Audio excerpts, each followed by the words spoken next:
La situación en Gaza, el conflicto entre Israel y Hamás tras el atentado del 7 de octubre de 2023, donde el mundo estupefacto vio imágenes cruentas de lo que sucedió ese día con este atentado terrorista de Hamás en territorio israelí. Lo estábamos analizando con el profesor Alberto Moryusef, especialista en historia judía, y hablábamos precisamente cómo a partir de este atentado y este ataque terrorista, el conflicto cambió, se transformó y el antisemitismo ha vuelto a renacer de alguna manera. Y parte de los argumentos que se utilizan, profesor Alberto, tienen que ver con la creación del Estado de Israel. ¿Cómo entender la creación del Estado de Israel desde la perspectiva, o usted desde los estudios que ha tenido en historia judía? Bueno, el moderno Estado de Israel surge en 1948. Pero Israel es el renacimiento de la patria judía que existió en ese mismo territorio como el reino de Israel hace más de 3000 años, en la época bíblica, cuando en un principio los judíos, en aquel momento los israelitas, se asentaron en el territorio y surgió el reino, la mayoría de las personas saben, del reino del rey David, del rey Salomón, su capital en Jerusalén, el templo sagrado. Esa patria judía fue destruida por el Imperio Romano en nuestra era. Todos quienes conocen la vida de Jesús de Nazaret conocen que en ese momento Judea, de ahí viene el término judíos, estaba ocupada por los romanos y ante una rebelión de los judíos contra esa ocupación, destruyeron, acabaron con el templo, acabaron con la nación y expulsaron a los judíos. Entonces los judíos durante 2000 años estuvieron haciendo intentos de recrear, renacer su estado. Eso no fue posible en todo ese tiempo. El territorio fue ocupado por diferentes potencias. Incluso en algún momento llegaron los musulmanes. El surgimiento del Islam en el año 600 y tanto en la península arábiga ocupa el territorio y bueno, una importante población árabe se asienta ahí. Se le había dado ya previamente el nombre de Palestina y también el territorio o tierra de Israel o Palestina empieza a ser conocido por ambos nombres.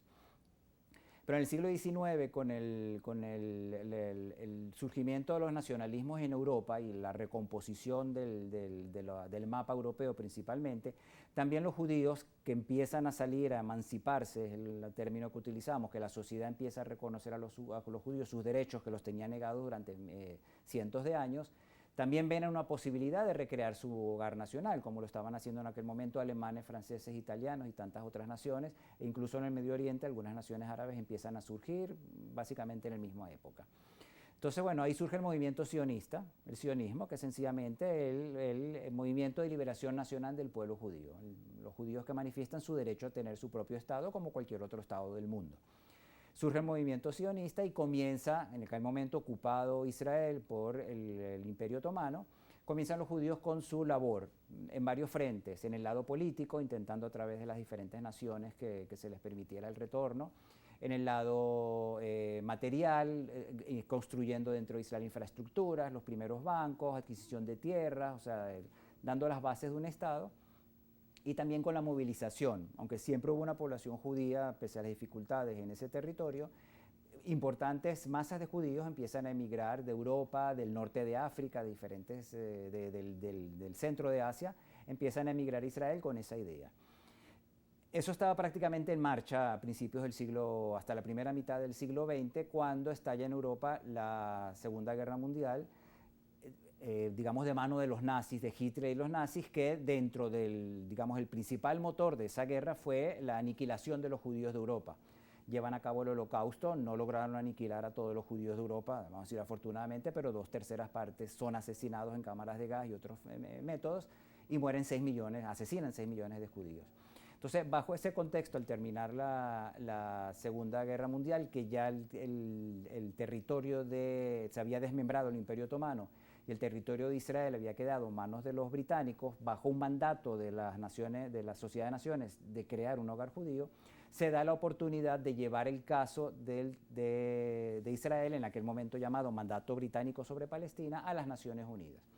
Y las Naciones Unidas sugieren a ambos pueblos que disputaban la tierra, los judíos y los árabes que vivían allá, sugieren crear dos estados.